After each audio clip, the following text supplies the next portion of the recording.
Good afternoon, everyone. Hope you're having a lovely start to your work week. My name is Caesar, and this is Inspire a Movement. So today we're looking at the word pacify. So pacify by definition is to quell the anger, agitation, or excitement of. So when would this word be applicable? If you find yourself in an argument that you're trying to deflate, you're going to try to pacify the situation. So you could do that by using simple statements in the middle of that heated argument. And one of those statements would be something like, let me think about it.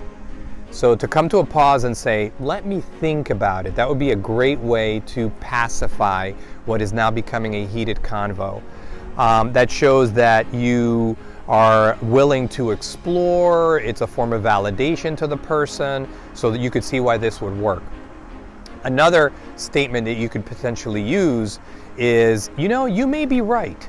So I like this one because it's a way for you to not necessarily concede an argument, because you're saying you may be right, while at the same time maybe helping someone with their ego a bit by having them sound out that they actually may be right. And this is another great way to use a simple statement to deflate a situation.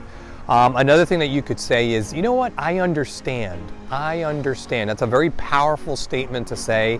Again, it makes people feel very validated, and it definitely detensifies the situation. Another great one is if you feel that you've arrived at this conclusion, to simply say, I'm sorry. So these are all ways in which you could pacify or deflate something that's now become a full-blown argument. So trying to make some distinctions between what is a good, healthy debate and what is a full-blown argument. In a healthy debate, you have two different opinions. You have really great points on both sides. You just happen to clash over the substance of the argument, or not necessarily the argument, but the idea that you're trying to hold onto or present to the other person. And that can lead to a good and healthy debate, and it's actually a great back and forth. It can be really fun, actually.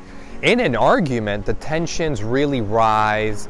You can kind of feel a little bit of the animosity in the air, and then what comes with that is you start making responses that are personal in nature, kind of attacking the other person gets defensive, and now there's less objectivity and more kind of circling around whatever the quote-unquote argument is, and nobody's getting to any form of conclusion.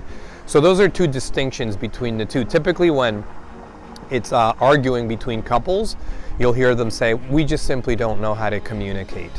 And really what happens there is you start out with very simple conversations that wound up getting more and more heated, wound up getting into now full-blown arguments that get personal, and with that type of language comes blame, comes criticism, comes stonewalling, which is when you're saying things like, whatever, and you're kind of like ignoring the person entirely.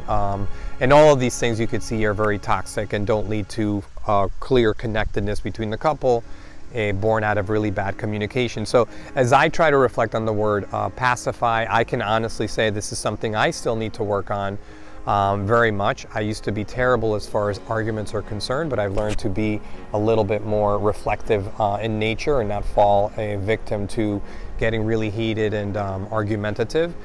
But as I say that, every once in a while there is a little bit of an ego trap that I can fall victim to, and it's something that I need to work on. What I really lean on to working towards not being argumentative is that it is wasteful. So it's wasteful in time and also energy. And a little premise to kind of hold on to is where you focus your attention is where your energy goes.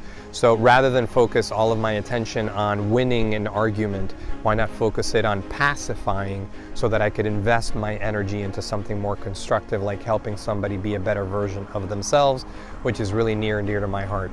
So those are just some small reflections on my end. Hopefully you find some of these things interesting. If there's a subject or possibly a word that you want us to look at, please send us some form of communication via our social media platforms or possibly on www.inspiremovement.com. Have a blessed remainder of the week, and it's always an honor and privilege to connect with you. Bye-bye.